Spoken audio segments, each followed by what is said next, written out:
So, brothers and sisters, Assalamu alaikum. This is the sixth part of career modeling video.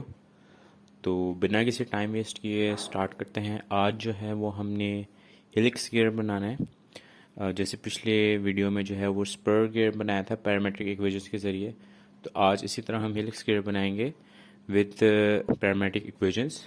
तो start करते हैं। सबसे पहले parameters define कर लेते हैं। पहले जो है वो नंबर ऑफ़ टीथ डिफाइन करने हैं हमने।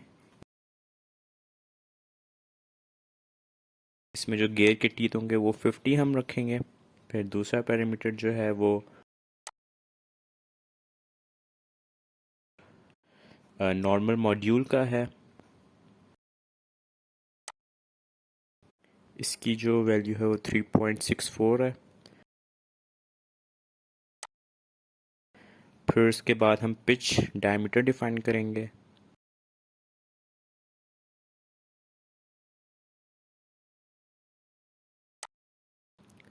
इसकी जो वैल्यू है वो 165 है। Normal pressure angle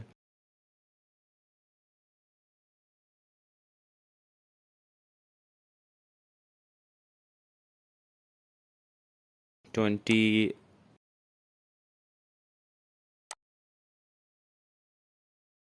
helix angle 30 और एंड में विड्थ जो होगी वो 47 की है। रिमेंबर ये यूनिट्स जो हैं वो सारे mmks में है। अब जो है वो मैं रिलेशंस लिखूँगा इस पैरामीटर्स के। तो इसके रिलेशन जो है बिल्कुल डिफरेंट है, थोड़े बहुत सिमिलर हैं मगर ज़्यादातर जो है वो डिफरेंट है स्पर गियर से। जैसे ट्रांसवर्स मॉड्यूल है, ट्रांसवर्स सर्कुलर पिच है, रूट डायमीटर, ये तो खैर सर्कल्स के हैं। और लीड हो गया ट्रांसफर टूथ थिकनेस, तो हम ये सारे आगे यूज़ करते जाएंगे। तो हम फ्रंट प्लेन सेलेक्ट कर लेते हैं, ये डिफ़ाइन हो गए हैं, इसको वेरीफाई भी कर लें। ठीक है, अब हम फ्रंट प्लेन जो है वो सिलेक्ट कर लेते हैं।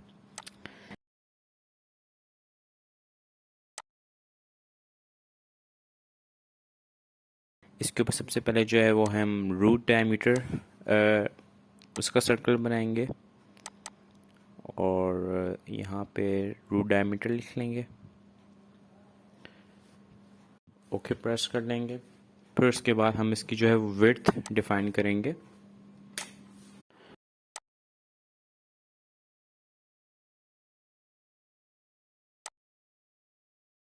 अच्छा, ये दोनों चीज़ें डिफ़ाइन हो चुकी हैं। अब हम वही जिस तरह हम स्पर गेम में 3 सर्कल्स बनाते थे वो बनाएंगे। ये इसका प्लेन पीछे का सेलेक्ट करके पहले सर्कल ड्रॉ करेंगे और इसके ऊपर जो है वो हम आउटर डायमीटर डिफ़ाइन कर देंगे।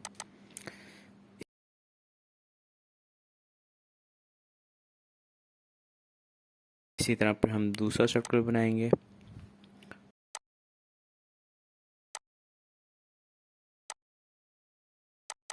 और इसके ऊपर जो है वो हम पिच डायमीटर जो है वो डिफ़ाइन कर देंगे।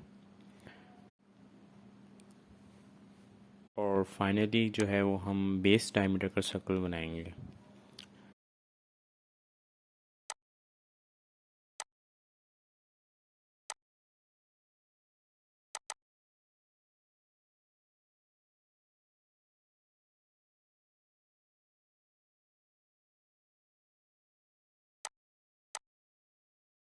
तीनों सर्कल्स जो हैं वो डिफ़ाइन हो चुके हैं।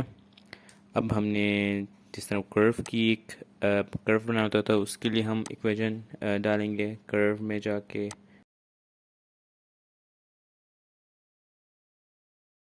डेटा में जाके कर्व इक्वेशंस में जाके जो है वो कर्व की इक्वेशन लिख लेता हूँ मैं। ये मैं कॉपी पेस्ट करके ये मैं इसकी इक्वेशन डाल दी इसके अंदर और ये सेंटर एक्सिस सेलेक्ट कर लिया और ये हमारी कर्व फॉर्म हो चुकी है। अब हमने वही आर्क बनानी है। हम उसका हम एक प्लेन डिफाइन करेंगे, उसके ऊपर सारे रेफरेंसेस ले लेंगे और फिर सेंटर टू एंड वाली आर्क सेलेक्ट करेंगे और सेकंड जो सर्कल है उससे जो कर्व मीट हो रही है वहाँ से हम एक आर्क ले लेंगे और इसको जो है वो ट्रांसवर्स टू थिकनेस का हम दे देंगे पैरामीटर।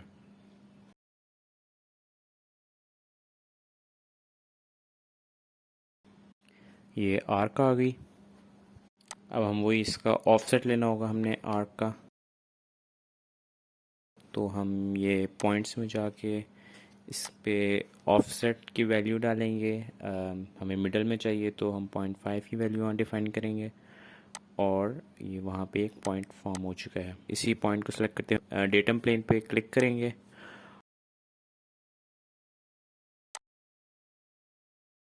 और कंट्रोल प्रेस करके एक्स एक्सिस सेलेक्ट कर लेंगे। इससे जो है वो हमारे बिल्कुल पैरेलल प्लेन आ जाएगा उस पॉइंट के ऊपर और ये हमारे दो प्लेन्स डिफाइन हो चुके हैं। अब हमने जो कर्व बनाई हुई है उस कर्व को इस डेटम प्लेन से जो है वो मिरर करना है। हम मिरर की कमांड यूज़ करेंगे और ये दो कर्व्स आ चुकी हैं।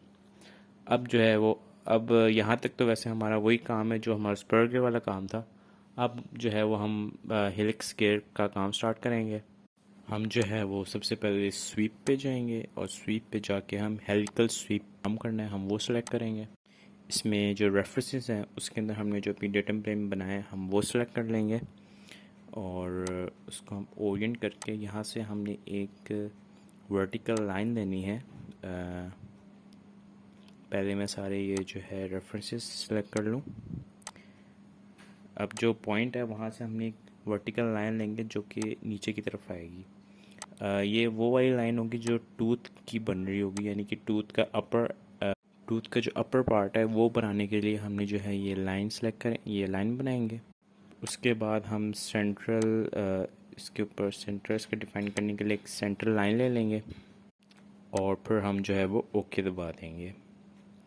जैसे ओके दबाएंगे आपके पास ये पिच की एक वैल्यू आ रही है। ये वैल्यू है कितने डिस्टेंस के ऊपर ये बन रहा होगा, तो इसकी वैल्यू जो है वो लीड से दे देंगे। हम जो है वो लीड की वैल्यू दे देंगे और इधर लीड की वैल्यू आ जाएगी, ये 890 समथिंग हो जा रही है।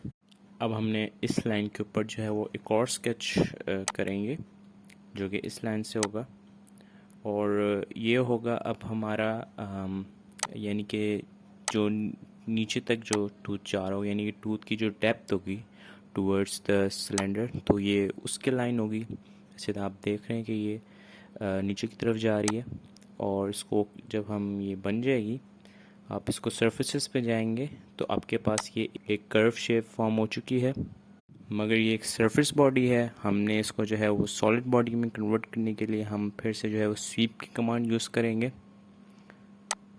इसमें कुछ सिलेक्शंस हैं वो हमने करनी है। रेफरेंसेस में जाएंगे और हमने ये उसकी टॉप जो लाइन है वो सिलेक्ट करनी है। रेफरेंसेस में जाके हम नॉर्मल ट्रैजेक्टरी से जो है कांस्टेंट नॉर्मल डायरेक्शन पे कर देंगे, यानी कि कांस्टेंट डायरेक्शन के ऊपर पाथ बने और फिर उसके बाद हमने उसकी डायरेक्शन डिफाइन करनी है, यानी कि किस डायरेक्शन के ऊपर ये पाथ बने। तो हमने जो है इसका बैक से लेके एंड तक लेके जाना है तो हम इसकी जो है वो फ्रंट फेस सेलेक्ट कर लेंगे ताकि यहाँ तक जो है वो पाथ फॉर्म हो। फिर उसके बाद हमने हॉरिजॉन्टल वर्टिकल कंट्रोल पे ऑटोमेटिक जो लिखा हुआ है हमने इसको ऑटोमेटिक नहीं बल्कि नॉर्मल टू द सरफेस करना है, जो कि हमने सरफेस अभी डिफ़ाइन की है। और फिर इसके ऊपर जो है वो स्केच स्टार्ट कर देना है। अब ये वही पुराना वाला मेथड है जिस तरह हम स्पर गेयर के अंदर ये प्रोजेक्शंस सारी सर्कल्स के लेते थे और फिर एक शेप बनाते थे। सारी प्रोजेक्शंस ले लेता हूँ, 2 कर्व्स की आ जाएंगी, 3 सर्कल्स की आ जाएंगी और फिर इसको जो है वो डिलीट करना स्टार्ट करते हैं। जो हमने रिक्वायर्ड शेप है वो फॉर्म करनी है। हम सारे जो सर्कल्स हैं वो ऊपर से हटा देंगे, कर्व के कुछ हटा देंगे।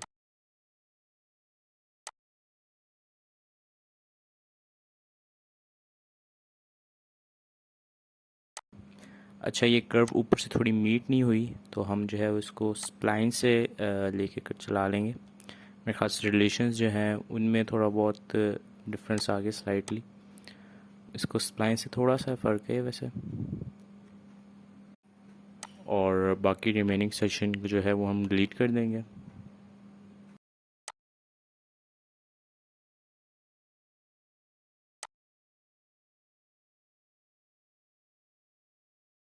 ये पीछे से भी कुछ पार्ट रह गया, इसको भी डिलीट कर लेता हूँ। तो ये पिंक रीजन फॉर्म हो चुका है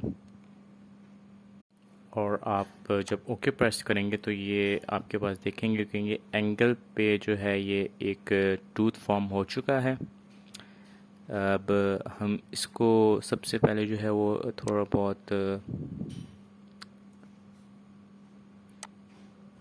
इसको शैम्फर कर लेते हैं। हम ऊपर के टॉप दो जो एजेस हैं ये सिलेक्ट करके इसको बहुत थोड़ा सा जो है वो 0.25 का हम जो शैम्फर ले लेंगे।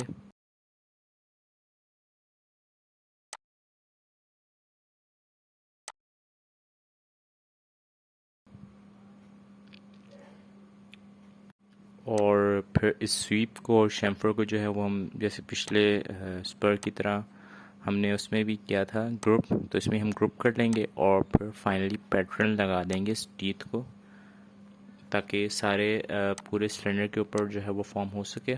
नंबर ऑफ़ मेंबर्स हमने जो 50 रखे थे, 50 हम सेलेक्ट करके ओके पर दबाएंगे। ये थोड़ा टाइम लेगा जनरेट होने में क्योंकि काफ़ी ज़्यादा पार्ट्स हैं।